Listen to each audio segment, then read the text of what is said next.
Hello everybody, RogueInsight here with another deck check. White-blue control. Alright, this is the deck. We start out with 1-drops, 3 preordain. Moving on to the 2 slot, we have a whole plethora of things, including 3 Journey to Nowhere, 3 Everflowing Chalice, 3 Spreading Seas, 4 Thrumming Bird, 2 Seagate Oracle, 2 Jace Beleren, 2 Tumble Magnet, 3 Ajani Goldmane, 4 Day of Judgment, 2 Contagion Engine, 2 Sun Titan, and 3 Venser the Sojourner. Now, onto the lands. Let's look at the specifics. 1 Kabira Crossroads, 3 Plains, 1 Marsh Flats, 1 Scalding Tarn, 4 Island, 1 Halimar Depths, 4 Glacial Fortress, 2 Celestial Colonnade, should probably be 3, 2 Seachrome Coast, 1 Sajiri Refuge, which should probably be the 3rd Celestial Colonnade,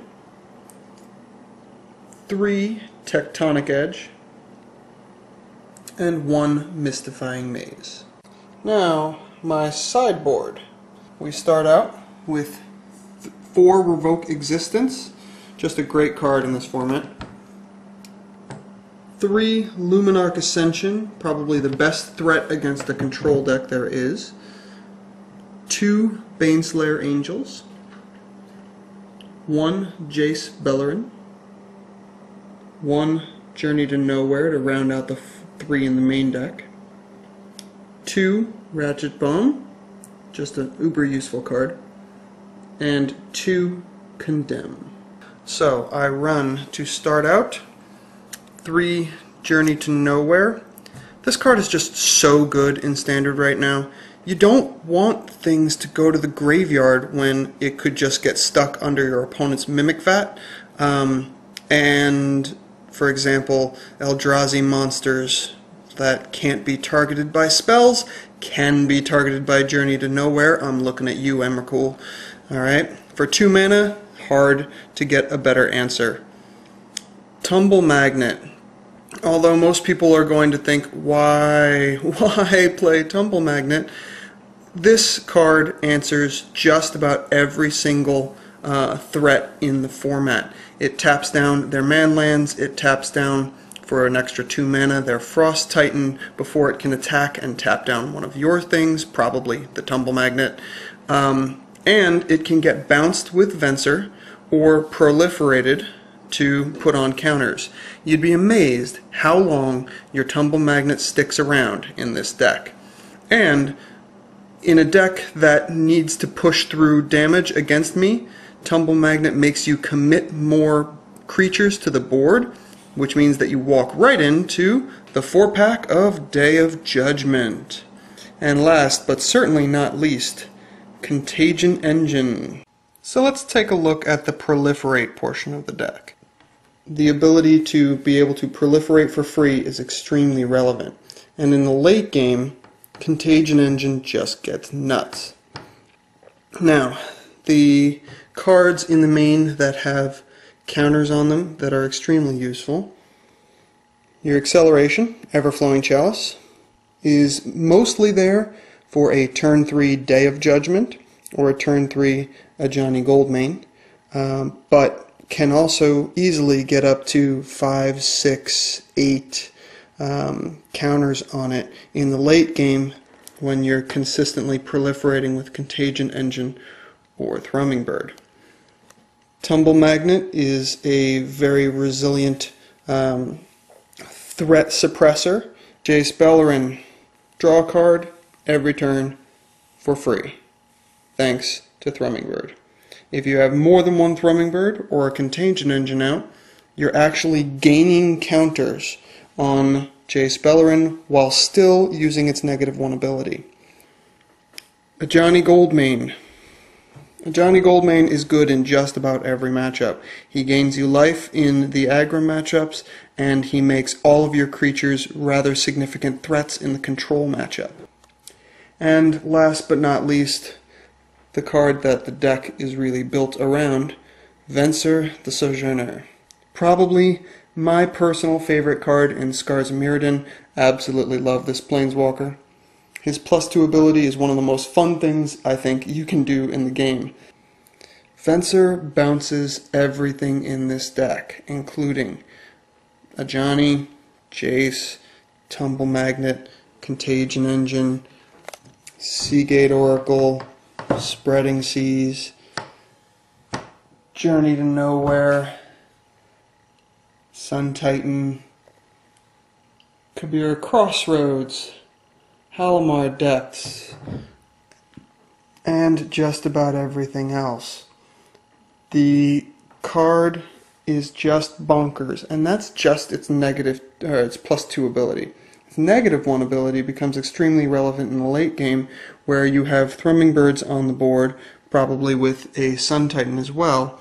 You use its -1 ability to give them all unblockable swing, and then put another counter on both Venser and, more than likely, your Thrumming Bird off of Ajani Goldmane. This can end a game very, very quickly. Sun Titan is also exceptional in this deck. These are the targets in this deck, both main and sideboard, that Sun Titan has. Thrumming Bird, one of the best targets because being able to proliferate every turn for free is really powerful. Spreading Seas, draw you a card, cut off a mana source or a color for them, extremely useful. Tumble Magnet, ran out of counters, don't mind if it dies, or if it died to something else that your opponent did, you get to bring it back. Jace Beleren, Planeswalkers coming back in for free, meaning that I get to cast this card, kill your Jace the Mind Sculptor, swing with Sun Titan, and then get back Jace Beleren, and then draw a card, all on the same turn. Seagate Oracle, draw you a card, die to blockers, and then come right back to draw you some more cards. Marsh Flats, getting you a Plains, yay acceleration.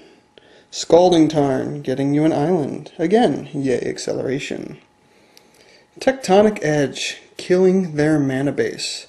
I can't tell you how frequently having Tectonic Edge, Spreading Seas, and Sun Titan online will win you the game. In the sideboard, we have Luminarch Ascensions. If they deal with it the first time around, guess what? It comes back for a second try. And Ratchet Bomb. I've resolved, I'd say, 4 or 5 Ratchet Bombs in one game easily, and when I only have 2 in the entire deck, that's pretty impressive.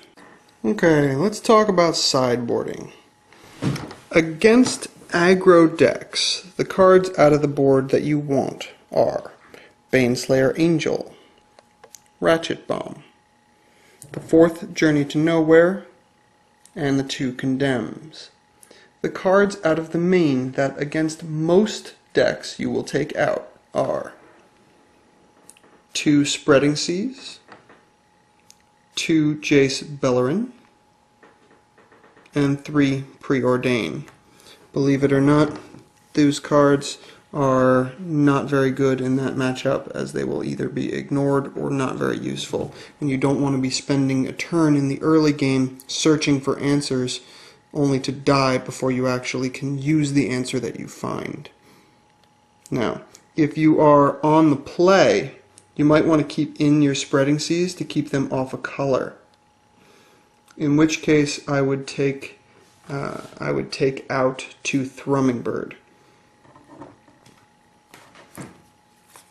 because they will frequently die to early removal from the opponent anyway, and are not extremely useful when you're just going to be using them as a chump blocker.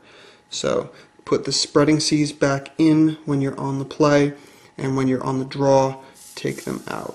Your sideboarding plan against a control deck will take out 3 Preordain and 4 Day of Judgment. Now, use your best guess. Day of Judgment needs to stay in against some control decks depending on how many creature threats they have, or non-manland threats they have. Obviously, Day of Judgment is pretty bad against manlands. But against most control decks, you will take out your Day of Judgment and you will take out your Preordain. And you will bring in Journey to Nowhere, which kills most of the monolithic threats in the format. A good control deck is probably going to be killing you with 1, maybe 2 creatures, making Journey to Nowhere far more useful than Day of Judgment for far less mana. Baneslayer Angel. You need a good threat that can keep you high on life and kill a lot of their creatures. Can block an Abyssal Persecutor all day long and gain you tons of life, keeping you out of the negatives. Jace Beleren. Alright, it kills their Jace. That's the best reason to be playing this card. It kills their Jace. And having Jace advantage is extremely important. Not only does it kill their Jace, but it comes back from Sun Titan, which is extremely useful. And last but not least, the best threat against control decks out there right now is Luminarch Ascension. It's very easy in this deck to get Luminarch Ascension online. It's actually easy even against some of the aggro decks in the format, and once Luminarch Ascension gets online, it just takes over the game. Last but not least, when it comes to sideboarding, we have Revoke Existence. This is your toolbox sorcery, and that is RogueInsight's version of white-blue Proliferate Control. Thank you for watching Rogue Insight.